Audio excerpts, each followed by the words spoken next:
saber usar a IA não te faz um designer. Também não te faz escritor, ilustrador, fotógrafo ou músico. Meros comandos não dizem muita coisa, além de que você talvez seja bom em escrever prompts. Mas isso, convenhamos, não é lá muita coisa. Existe uma teoria muito popular, especialmente entre os coaches, que foi difundida por Malcolm Gladwell no livro Outliers, que é a regra das 10.000 horas. E a ideia aqui é simples. Após 10.000 horas de prática deliberada, você atinge a maestria em qualquer habilidade. Estamos falando de cerca de 3 horas por dia durante 10 anos, o que só é viável dentro de uma relação de trabalho. Existe também uma versão mais humilde dessa teoria. 100 horas de prática supostamente já seriam suficientes para você ser melhor que 95% das pessoas. Aqui estamos falando de 18 minutos por dia ao longo de aproximadamente um ano. Muito mais condizente com a realidade da grande maioria das pessoas. Agora vem uma parte que muda tudo. Com as ferramentas de IA, estamos falando de 0 horas de prática para ser minimamente funcional em qualquer habilidade intelectual. Pelo menos é isso que estão tentando te vender. Por quê? A inteligência artificial, ela está cada vez mais apta a realizar tarefas complexas. E sim, ela já pode substituir alguns profissionais. Mas essa facilidade de usar a IA, ela cobra um preço que quase ninguém menciona. E que muito provavelmente vai se tornar uma das pautas mais relevantes dos próximos anos, que é a banalização das habilidades humanas. E aqui eu já quero abrir 2 caminhos de análise. Um sob a perspectiva da nova geração e outro sob a perspectiva de gerações mais antigas. Porque esses 2 grupos eles estão sendo afetados de formas completamente opostas. Só que nenhum deles está saindo ileso. E já trazendo aqui a nova geração, a gente está falando de uma geração que está crescendo em um mundo onde a inteligência artificial ela já consegue emular com razoável competência habilidades que na vida real levariam anos e anos e anos para serem refinadas. O que, em tese, seria ótimo. A gente está falando de democratização do conhecimento, acesso ampliado, como com menos barreiras. Só que não é bem assim. Quando a gente fala da nova geração, estamos falando de indivíduos altamente imediatistas, ansiosos, com baixa tolerância à frustração e atenção fragmentada.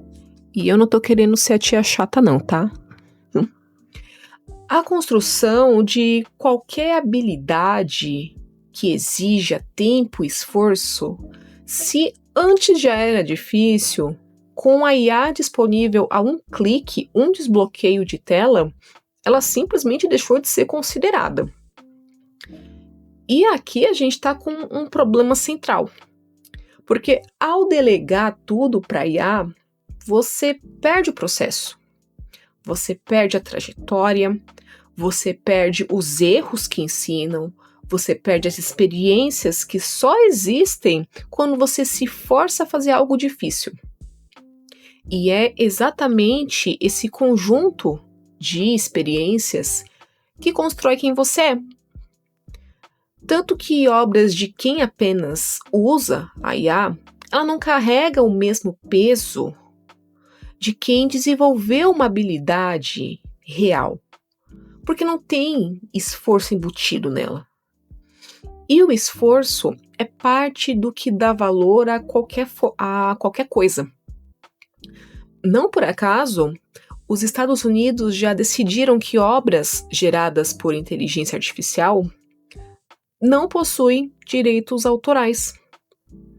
O que, de certa forma, já reconhece o que a gente está discutindo aqui agora.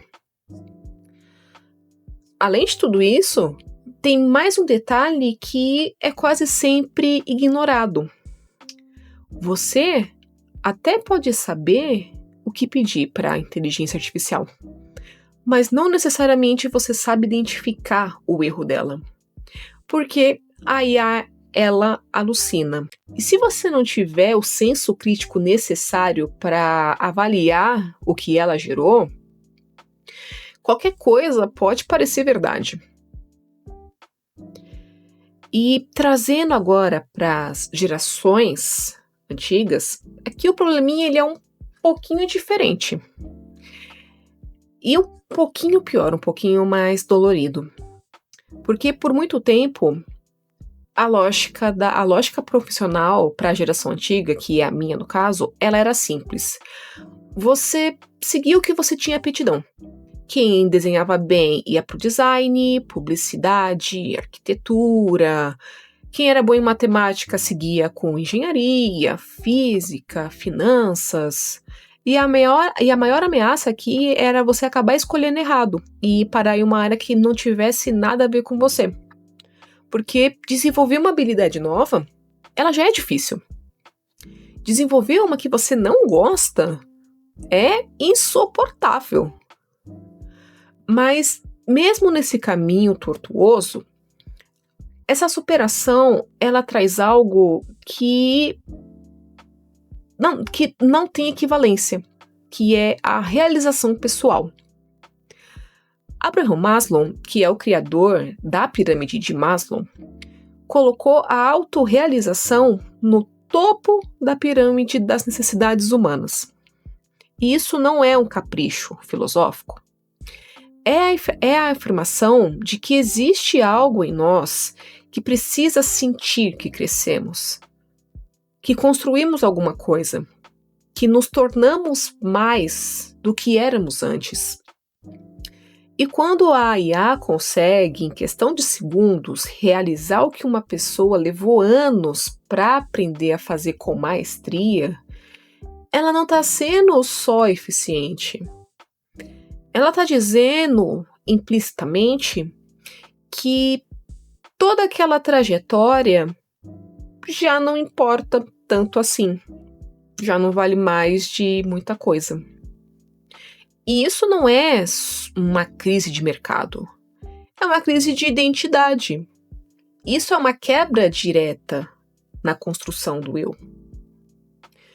Então, a crise para gerações mais antigas é a invalidação da sua própria história.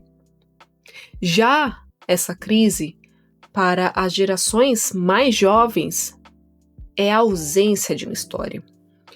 E a pergunta que fica aqui, já para encerrar o vídeo, e que eu, de verdade, não sei responder, é que será que individualmente cada um de nós vai conseguir construir essa experiência intelectual ou se reinventar e contornar essa situação? Ou vai todo mundo virar somente operador de máquina? Eu sou a Cláudia, esse é o Circuito Vivo. Até a próxima!